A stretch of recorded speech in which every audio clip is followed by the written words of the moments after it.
The fall of a dynasty, Sheikh Hasina's reign ends. Bangladesh woke up to a new reality on August 5, 2024. The air was thick with anticipation and uncertainty as the nation braced itself for the aftermath of a political earthquake.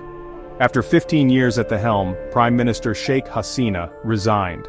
Her tenure, marked by both commendable achievements and controversial decisions, had come to an abrupt end. Her departure was not peaceful. The streets of Dhaka had been a battleground, with clashes between protesters and police becoming a daily occurrence.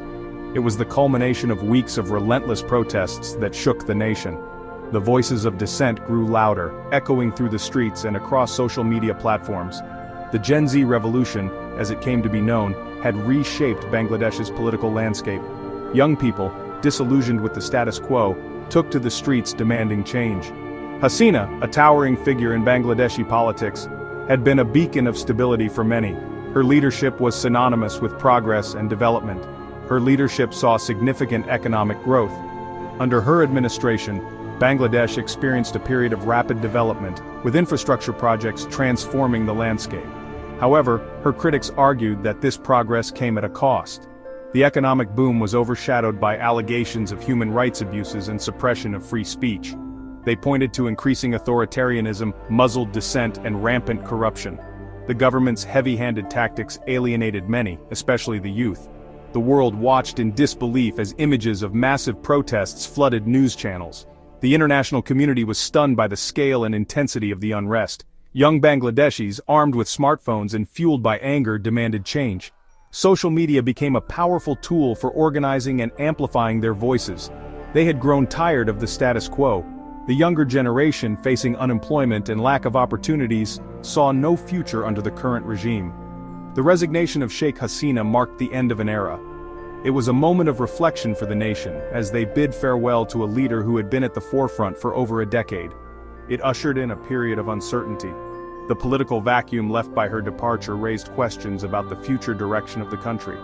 But for many, it also brought a glimmer of hope for a better future.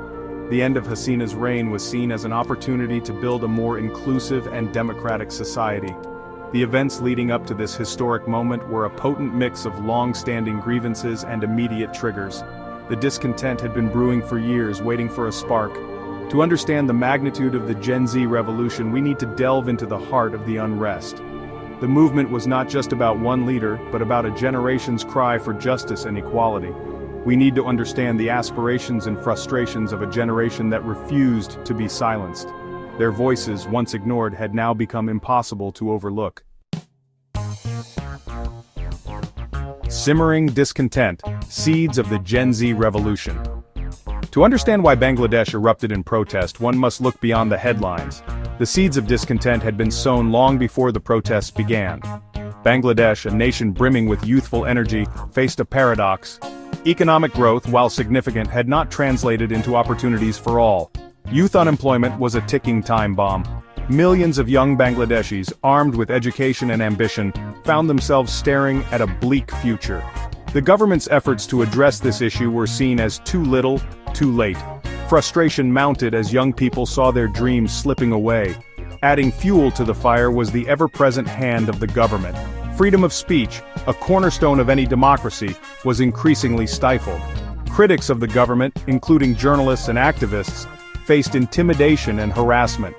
The space for dissent was shrinking rapidly. Social media, however, remained a potent tool for mobilization. Young Bangladeshis, tech-savvy and interconnected, used online platforms to voice their anger and organize. The government's attempts to control the narrative online proved futile. The genie was out of the bottle. The youth of Bangladesh had found their voice, and they were determined to be heard.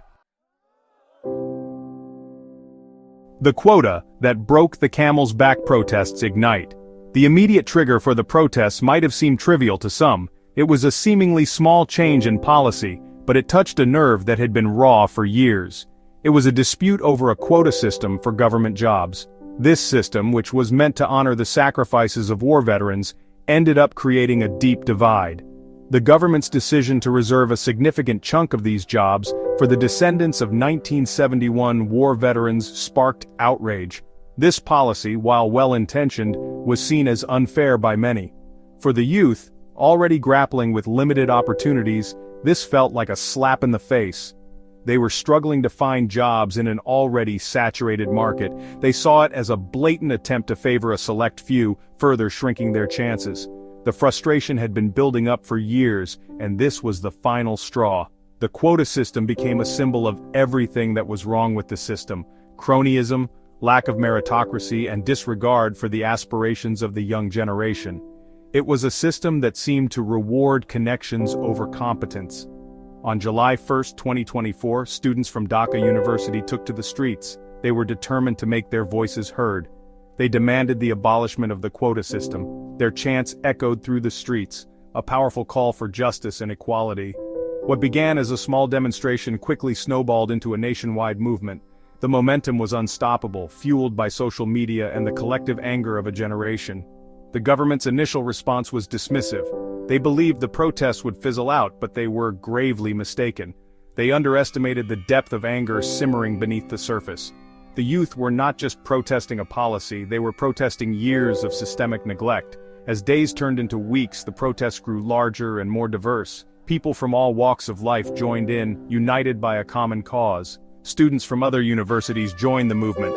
It was no longer confined to Dhaka University. It had spread across the nation.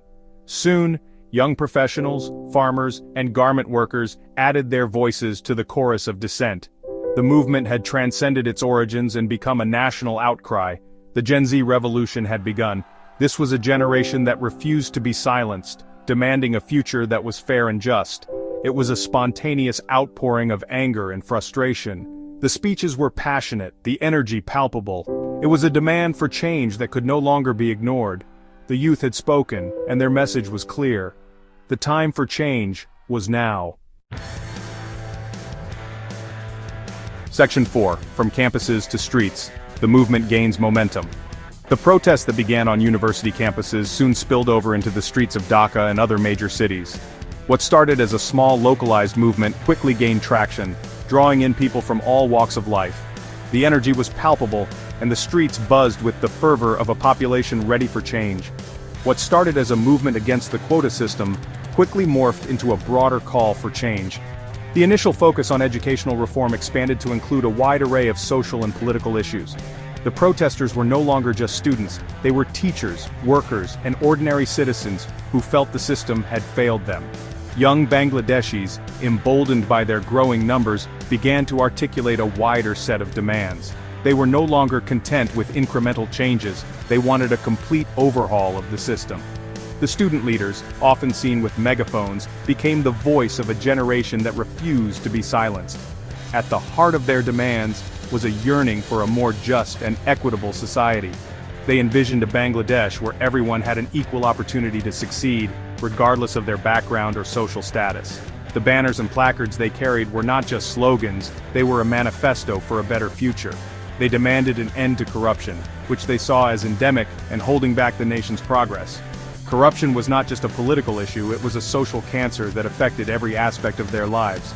The anti-corruption signs were a call to action, urging the government to clean up its act. They called for greater transparency and accountability from the government. The lack of transparency had eroded public trust, and the protesters were determined to hold their leaders accountable. They wanted a government that was not only transparent but also responsive to the needs of its people. They wanted a level playing field where opportunities were not determined by connections or lineage but by merit and hard work. The merit-based opportunity protests were a direct challenge to the status quo, demanding a system that rewarded talent and effort rather than privilege. The protests were not just about politics and economics, they were a multifaceted movement that touched on every aspect of life in Bangladesh. From economic inequality to political corruption, the protesters were united in their desire for comprehensive change. They were also about reclaiming public spaces and asserting the right to dissent. Public spaces had long been dominated by those in power, but the protesters were determined to take them back. They saw these spaces as essential for free expression and democratic engagement. Young people, tired of living in fear, found their voice. They were no longer willing to accept a future dictated by others. Their voices, once silenced by fear and repression, now rang out loud and clear, demanding to be heard. They expressed themselves through music, poetry, and art. These creative outlets became powerful tools for communication and resistance. The songs, poems, and artworks created during the protests captured the spirit of the movement and inspired others to join. The streets of Bangladesh became a canvas for their hopes, dreams, and frustrations. Murals and graffiti adorned the walls, each piece telling a story of struggle and aspiration. The art was not just decorative, it was a form of protest in itself. The government, initially caught off guard by the scale and intensity of the protests, struggled to respond. Their usual tactics of suppression and dismissal were ineffective against a movement that was so widespread and deeply rooted in the public consciousness. Their attempts to dismiss the protesters as misguided or manipulated by vested interests fell on deaf ears. The public was no longer willing to accept such narratives. The resilience of the protesters only grew stronger in the face of these dismissals. The Gen Z revolution had tapped into a deep well of resentment that could no longer be ignored. This was not just a fleeting moment of discontent, it was a powerful movement that demanded real, lasting change. The voices of the young, the disillusioned, and the hopeful had come together to create a force that was impossible to overlook.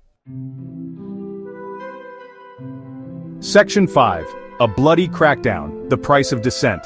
As the protests gained momentum, the government's response became increasingly heavy-handed and oppressive. Security forces were deployed in large numbers, ready to suppress any dissent. They used tear gas, water cannons, and rubber bullets to disperse the crowds, showing no restraint. Journalists covering the protests were harassed, detained, and even physically assaulted by the authorities. The internet, a crucial tool for mobilization and information sharing, was repeatedly shut down by the government. The government claimed these measures were necessary to maintain law and order in the country. However, critics saw them as an attempt to stifle dissent and control the narrative. The crackdown reached its peak on August 4, 2024, in what came to be known as Bloody Thursday. Security forces opened fire on a large protest in Dhaka, killing dozens of unarmed civilians. The incident sent shockwaves across the country and drew international condemnation from various quarters. The brutal crackdown, far from quelling the protests, only served to further inflame the situation. The death toll continued to rise with no end in sight. Hospitals were overwhelmed with the injured, struggling to cope with the influx. The government's legitimacy was hanging by a thread, facing immense pressure. Amidst the chaos and violence, a glimmer of hope emerged from an unexpected quarter. Nobel laureate Muhammad Yunus, a globally respected figure known for his work on microfinance and poverty alleviation, stepped forward to mediate between the government and the protesters.